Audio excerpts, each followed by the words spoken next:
जिन जिन भक्तों पर भगवान की कृपा हुई है उनमें किसी भी भक्त के मामले में कोई धन अथवा दौलत का फैक्टर ऐसा कुछ भी काम नहीं किया है।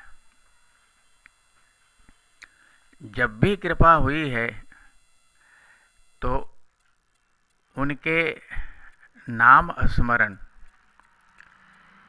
और भजन के कारण ही ये संभव हो सका है। हम भगवान के सहारे ही भगवान तक पहुंच सकते हैं। अपने सहारे तो किसी जन्म में यह संभव नहीं है।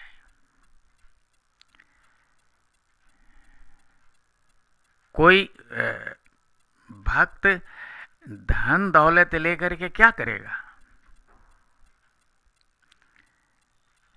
मीरा जी तो कहती हैं, पायो जी मैंने राम रतन धन पायो, जन्म जन्म की पूंजी पाई जग में सब ही खोवायो।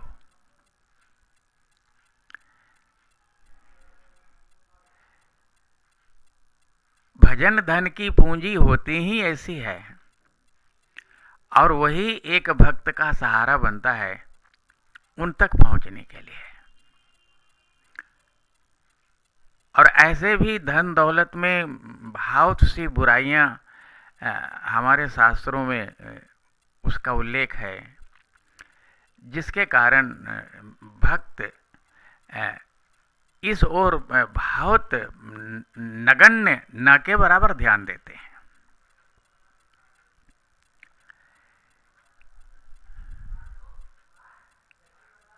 सृष्टि का कण कण भगवान का ऋणी होता है,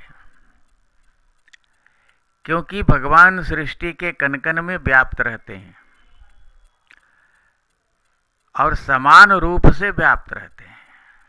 सृष्टि का कोई भी कण ऐसा नहीं है जो भगवान के अस्तित्व से रीता हो, खाली हो, अछूता हो।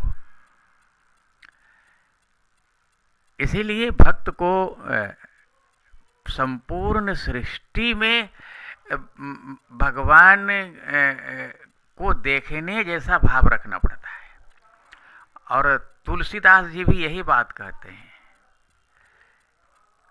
सिया राम मैं सब जग जानी, करऊं प्रणाम जोरी जुग पानी।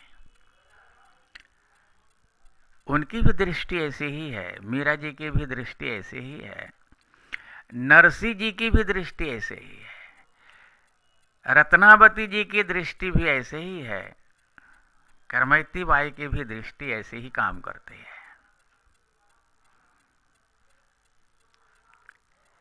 कबीरदास जी तो सर्वत्र भगवान को ही देखते हैं। गोपियां तो 24 घंटे भगवान को अपने हृदय में ही बसा करके रखते हैं।